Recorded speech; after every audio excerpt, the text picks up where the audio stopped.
Leather has become such a part of my life that a good day for me is being able to go out and have a normal Monday and make my product and make whatever I wish to make that day. I'm sorry to say that I'm as comfortable in my shop as I am on a holiday. Being married to a craftsman is always an adventure. Mr. Ken is creative and interesting and always changing. I enjoy working with leather because I have something at the end of the day. This is something you can actually put in your hands and feel a reward for. I also like the creative end of it. I've always liked making things for myself, and to be able to sell them is even more of a pleasure. I started in leather work when I was in college, building gifts for family members on holidays like Christmas. Started doing some local college shows and making some leather, especially belts and purses. And that was in the mid-60s. And then from there, I started to investigate Renaissance fairs and went to Minnesota in 1972 and have been there ever since. We do about 12 fairs a year. There are 3 or 4 fairs that are our major fairs, which are the ones we've done the longest and are the most established. And those are Minnesota, Houston, Texas, Chicago, Illinois, and Atlanta, Georgia. I think Ken really enjoys making things that are attractive to the eye. Absolutely. I have different leathers for different jobs. If you were to blindfold me and put me out there with the 200 or 300 size of leather I have and let me just touch it, I can tell you what it is for, what job it's for, and where it's going. If you tell me the color, I'll probably be able to tell you the actual product that it's going in. Ordering over a phone just doesn't do it. You can certainly order leather that way, but I really like to touch it and handle it. A thin leather for a wallet is not the same as a leather for a belt.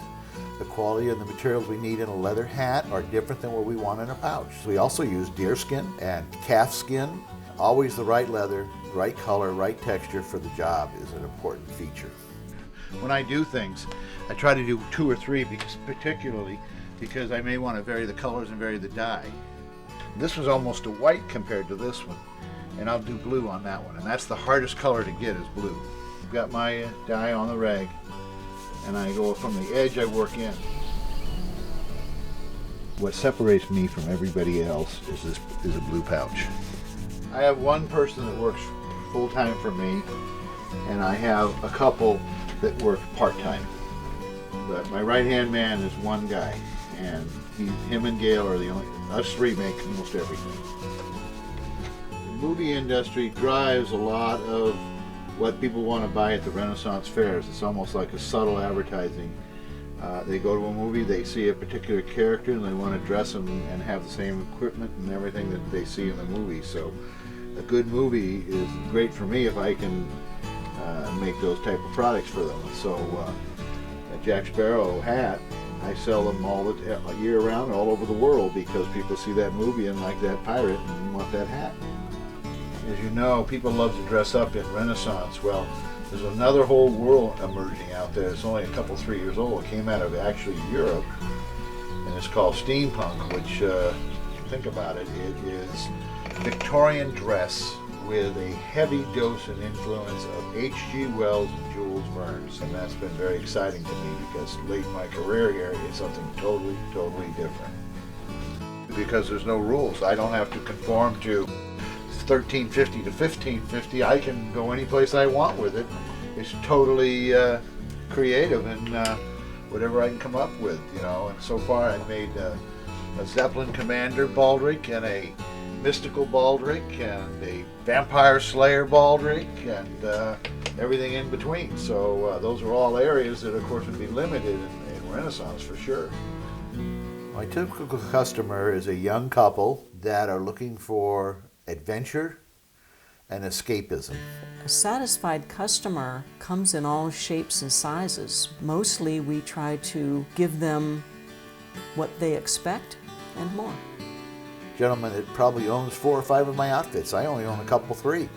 And I asked him one time why he needed all the outfits, and he said to me, I don't fish. When someone calls Excalibur, 99% of the time they get me. For a number of years, Ken and I both answered the phones, but he complained bitterly about being interrupted. And so I said, all right, then I'll answer the phone, and ever since then I have. We found out that through a private survey one time that our name had the highest recognition even over the fair itself. We currently have made our logo a registered trademark, and we've come to understand that people really do want the real thing. They want an Excalibur leather product. They recognize the quality and the value, and it is something that they look for. The Excalibur name out there in the Renaissance world is as highly regarded as any name out there. And I think it's just longevity, consistency, creativity, and great quality. There's a lot of years that my wife and I, all we really tried to do is make the best product we could and sell it and raise our family. Ken and I not feel very fortunate. We've made a living by making leather goods for 40 years. It's been a lifetime of a good living and a lot of fun. I've sold off several shows. I supply a few people. We're developing a website to sell a little more that way, and I'll be home more. Most of my new creative energy will be put on the web page, and certainly you'll be able to look up and see what the newest thing is at Excalibur, which I would expect really to change every month, because I get serious about a product. I make 10 or 12 or 15 of them, and then I'm on to something else. We'll continue to make leather goods for as long as it's fun, and it's still fun. Cutting back on the shows and only being at a few of them will make it a lot better, and then eventually we'll move out of it, and I'll continue to make stuff as long as I'm happy being in my shop doing it.